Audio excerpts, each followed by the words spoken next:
Você está no canal Júnior Santos, onde irei passar para vocês informações sobre autodesenvolvimento, desenvolvimento pessoal, procrastinação, autoestima, dentre outros diversos assuntos. Hoje, nosso primeiro vídeo é sobre a carência afetiva. A ideia é que você possa compreender, entender como funciona uma pessoa carente, ter o mínimo de conhecimento e, quem sabe, despertar em você a busca por esse conhecimento. E no decorrer do vídeo, vou passar algumas dicas de como se livrar da carência. Antes de iniciar nosso assunto do dia, só vou pedir para você clicar em se inscrever e também clicar em gostei. Então, como dito, quero conversar com você sobre a carência emocional e afetiva. Conheço muitas pessoas que se sentem ou se rotulam como pessoas carentes, mas percebo que poucas sabem o que fazer a respeito. A maioria, aliás, nem mesmo reconhece o dano que a carência é capaz de causar em suas vidas. Então, se você acha que esse pode ser o seu caso, ou se conhece alguém assim, acredito que esse conteúdo vai lhe ajudar. Bem, em primeiro lugar, quando falamos sobre pessoas carentes, estamos falando a respeito daquelas que não encontraram e não encontram em si mesmo a motivação necessária, que possam se enxergar, se valorizar como ser único e individual. Então, via de regra, são pessoas que não sabem de si. Por isso, não doam a si mesmos o tempo, o amor, o carinho, que tem para doar. E no final das contas, tendem a direcionar ao outro, toda essa amorosidade e acabam criando expectativas, porque fizeram, assim receberão de volta. E acabam tornando-se dependentes do afeto que vem de fora. Outro aspecto importante, como disse, é que as pessoas carentes quase nunca têm consciência sobre esse comportamento. Então, muito menos de como se tornaram assim. Muitas reagem compulsiva e impossivelmente motivadas pela sensação de que lhes falta alguma coisa. O famoso vazio. Então, experimenta um nível elevado de cobrança e expectativa em relação a si mesmas, como em relação ao outro, porque inconscientemente estão presas à crença de que alguma coisa vinda de fora será capaz de preencher o vazio. Porque as pessoas carentes vivem em meio a uma grande inconsciência e porque têm tanta dificuldade em perceber os elevados níveis de cobrança que eles direcionam aos outros, as pessoas carentes quase sempre ignoram o mais importante. Só quem pode definitivamente, efetivamente preencher o espaço vazio são elas mesmas.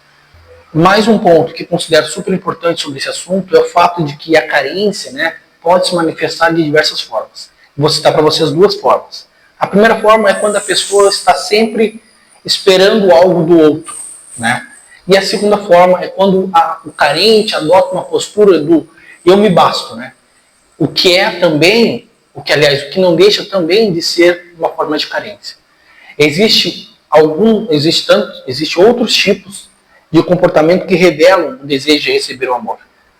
Então, em outras palavras, os carentes eles estão por todos os cantos, ainda que não se rebelem dentro do padrão impulsivo ou cobrador, das duas formas que citei. O que leva uma pessoa a ser carente? Bom, a carência afetiva é resultado da falta de carinho. E esse carinho é essencial na vida dos indivíduos, principalmente na fase da infância e adolescência, porque é onde desenvolvemos nossa personalidade. Uma criança que não percebeu a quantidade adequada de atenção ou cuidados dos pais, ou até mesmo sofreu algum tipo de trauma e não foi reparado, pode se tornar um adulto emocionalmente desequilibrado. Então, a criança pode desesperadamente buscar fontes de amor fora do seio familiar. Ela não compreende os sinais claros de carinho ou a falta dele. Então, acaba não sabendo expressar as suas emoções de uma maneira saudável. A carência afetiva, no período infantil, pode impactar de forma negativa ao longo da vida do indivíduo, pois a criança busca aprovação e reconhecimento. E este, quando não atendidos positivamente, podem desenvolver problemas de autoestima e insegurança. treinando consigo esses reflexos até a fase adulta e possivelmente, né, resultando na dificuldade de construir ou estabelecer suas relações, né, sociais. Então, a conduta grudento e ansioso do carente afetivo na vida adulta, nos relacionamentos, pode deixar as relações exaustivas, né?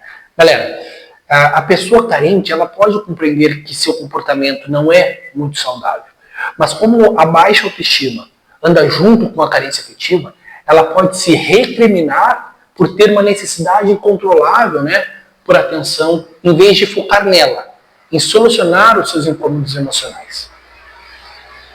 Então, há diversos fatores que podem levar uma pessoa a ser carente, mas todos têm uma única origem, que é a falta de autoconhecimento.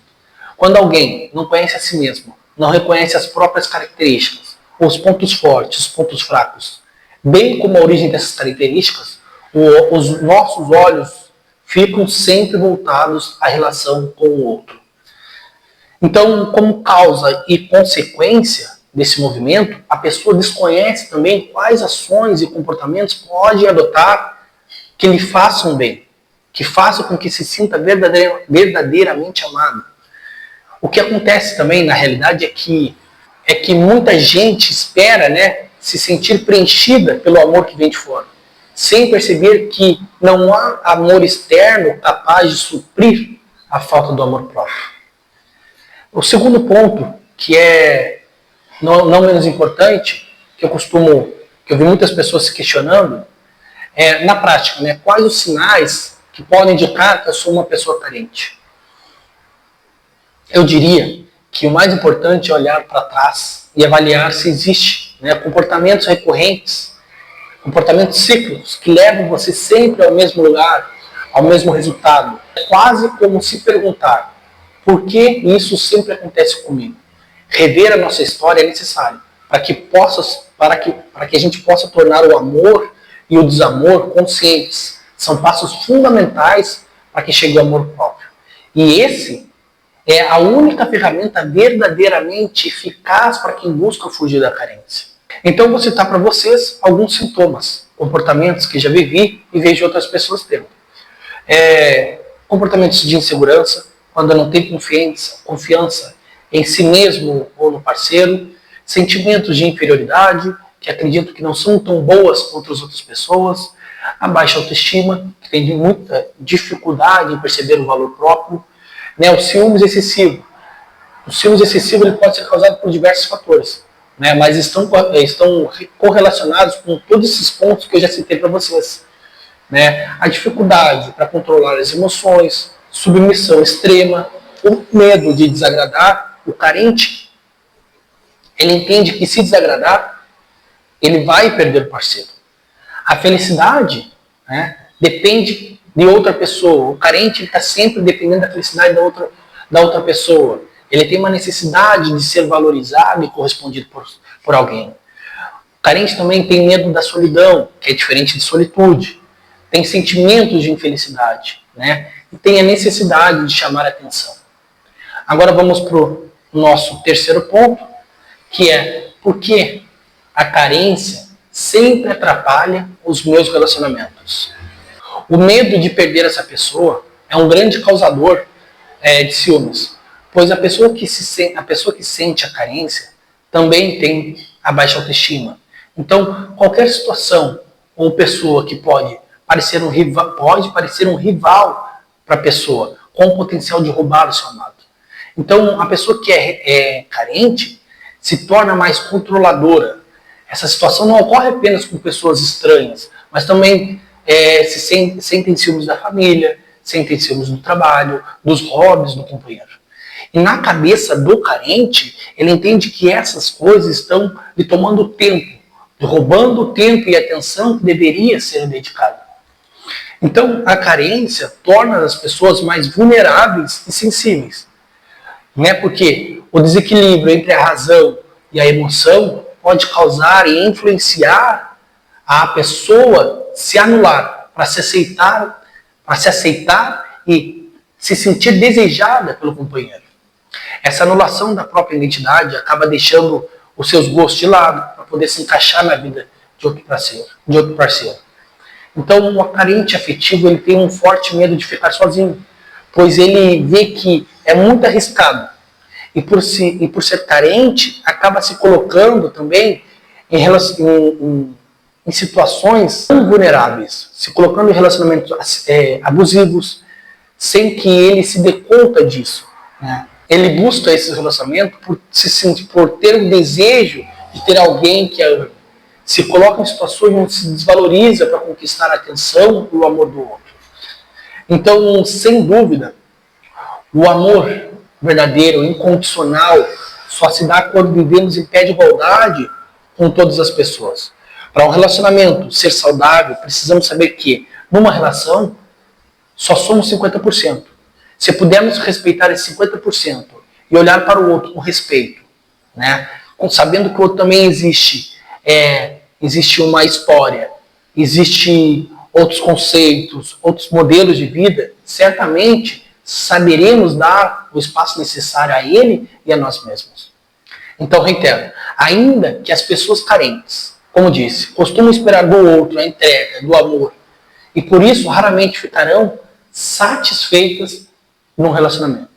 Eu digo raramente porque no início da relação, o movimento que o outro faz, que o parceiro faz, pode até bastar por um tempo.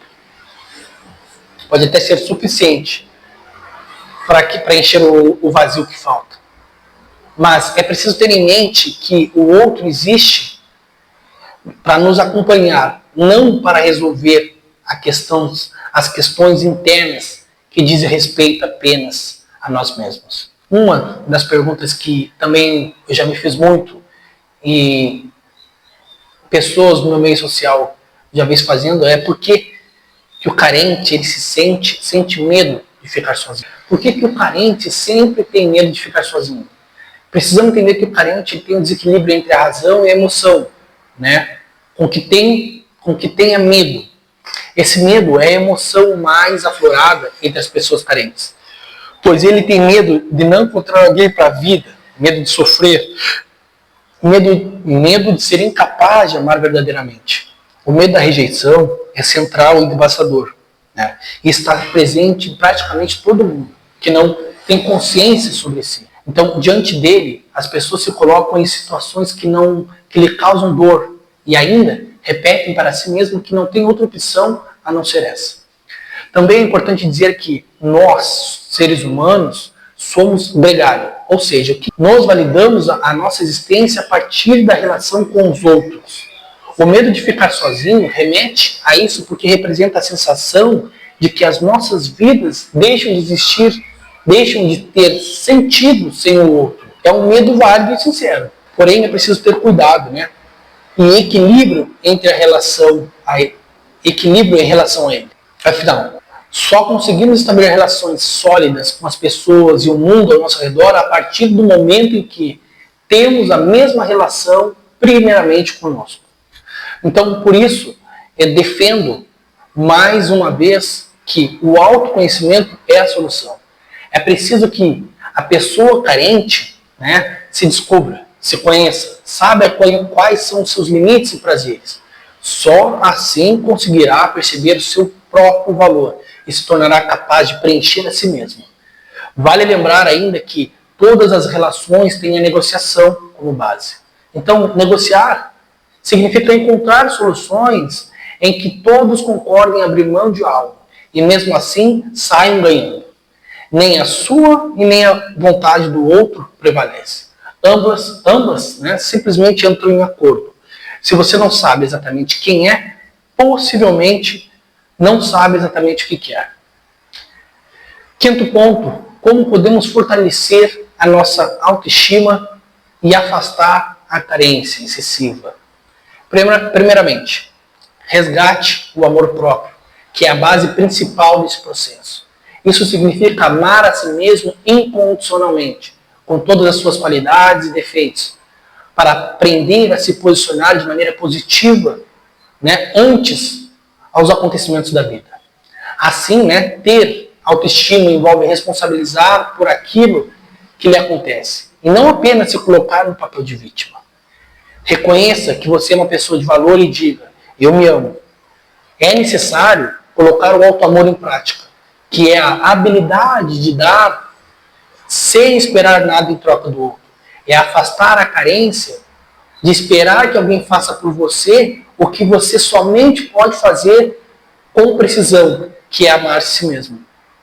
Então, além disso, minhas dicas são: olhe para si mesmo sem julgamentos. Não tem como fazer diferente.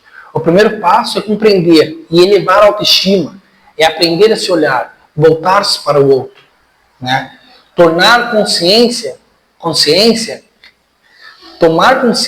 representa 50% do trabalho do autoconhecimento e significa você se enxergar sem nenhum tipo de julgamento, nenhuma crítica, sem autodefesa ou justificativa, com total honestidade e com total isenção.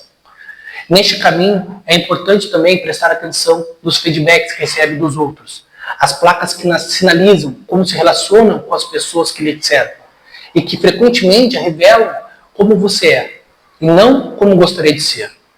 Aposte no que você tem de melhor.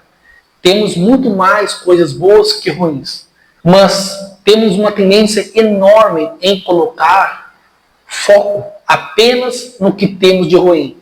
Para recuperar a nossa autoestima, por mais que você precise olhar para o seu mal e para o seu bem, é preciso fazer uma limpeza e valorizar aquilo que você tem de bom. Então, adote uma postura positiva. A maneira como você encara os desafios e se posiciona para resolvê-los ou enfrentá-los é fundamental. Colocar-se no papel de vítima é ficar apenas reclamando da vida, reclamando das pessoas, e isso não vai adiantar nada. Essa é a verdade. Assuma o controle da sua vida. Responsabilize.